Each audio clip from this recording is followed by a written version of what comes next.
Let's talk about Envigado.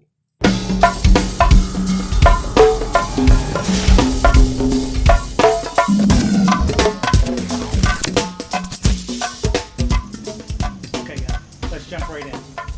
For those that know Poblado and have heard me talk about Laureles and Belen, Envigado should be mentioned in that same breath. Located immediately south of Poblado, it's convenient, accessible, and a great choice to visit or reside. Envigado lies on the foothills of the Central Andean mountain range and is a separate municipality from Medellin. It's actually on a flat zone but slightly higher than the rest of the valley. If you're walking, as I did from Poblado or from the Poblado area, you'll notice the incline rising the closer you get to the town center. But again, it's relatively flat when you get there, and you can see the mountains and their beautiful backdrop from there. With all of the growth in Medellin, Envigado was a logical location to move. But what fueled its rapid growth were thousands of workers from the factories in nearby Itagüí. Even though Envigado is located just south of Poblado, it has more of a rural feel to it. Walking around town reminds me of a small town in the northeast somewhere, the northeast US. As those cities and lots of cities in Central and South America as well, it seems to center around a town square and a major church of some sort.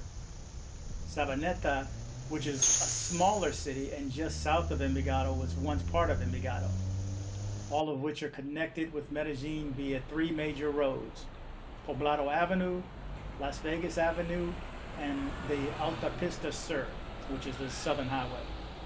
All three of these roads run directly through these cities and Medellin as well. Very easy access. One thing to mention, each one of these roads are parallel and also parallel to the Medellin River. So if you can find one, you can find the other nearby. Well, let me also mention that the metro does the same, and it parallels each of these roads, and it's probably the easiest way to get from Medellin to Envigado and Sabaneta. You can take the metro to Envigado station, and there's a walkway that'll take you directly to Envigado's newest crown jewel, which is Viva Envigado, which is Envigado's newest mall, and it is huge. Let me tell you, it's nice. It's really nice, and you can be walking this one for a while. It's also anchored by a huge exit post that's right up front, and it sits right on Las Vegas Avenue. Walking distance to Envigado's town square is about, let me guess, about 15 minutes. My last Airbnb was just off of Las Vegas Avenue and was about a 25-minute walk to the Viva Envigado Mall, straight down Las Vegas Boulevard. So that you understand the avenues that I mentioned before, it starts in this order from west to east. It goes first the Metro A line, the Medellin River, the Autopista Sur, and then on to Las Vegas Avenue and then Poblado Avenue. Another thing to mention, each one of these avenues or highways and metro routes are all relatively flat. But when you move over to Poblado Avenue, you're on your way up and down and slightly on the mountainside. Poblado Avenue is the avenue that's closed every Sunday to walkers, bikers, skaters, and dog walkers. I believe it's from 7 a.m. to 1 p.m. I rarely miss this walk when in town.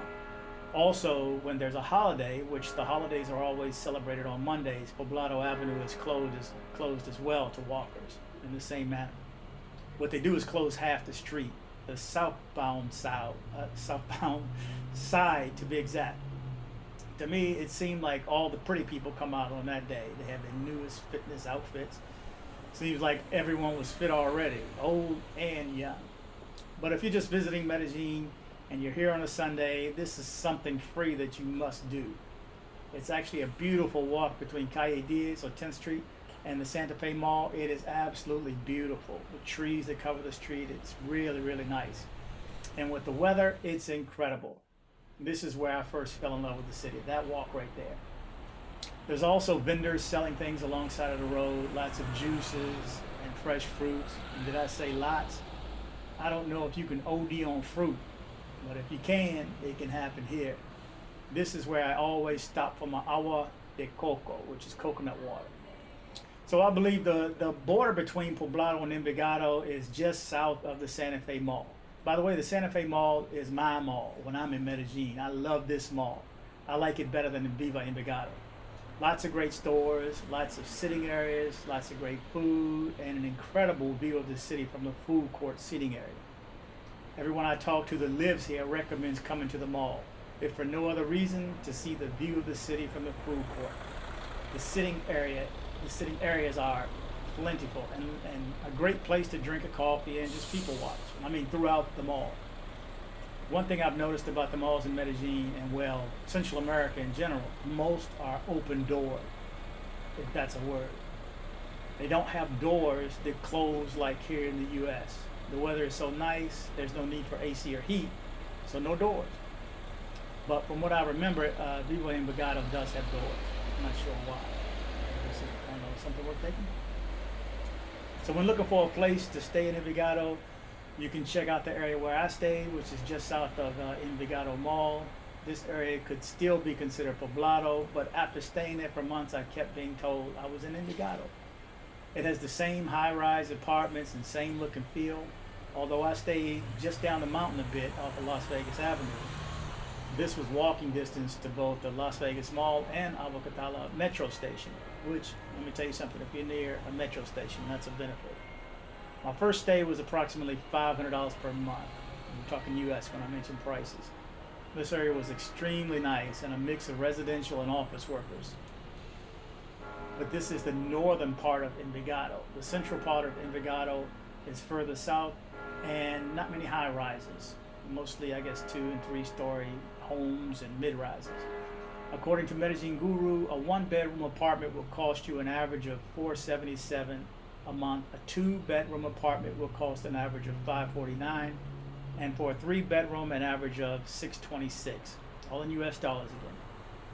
For reference purposes, Envigado is about 9.6% on average less than Poblado. Laureles Estadio would be 13.5% less than Poblado, and Belen would be approximately 16.1% less than Poblado. Regarding the estrado, if you remember me talking of estrados, Envigado, 77% will be considered an estrado 3, 4, or 5. So middle of the road, all over the middle of the road, almost like Belen. While Poblado will have more happening spots than Envigado, Envigado will be much safer than Poblado, so keep that in mind. I hope all this helps. Please let me know if I could ever be of any assistance. Please comment below. And thanks for watching the videos, and please subscribe if you can. Thanks, guys. Y'all take care.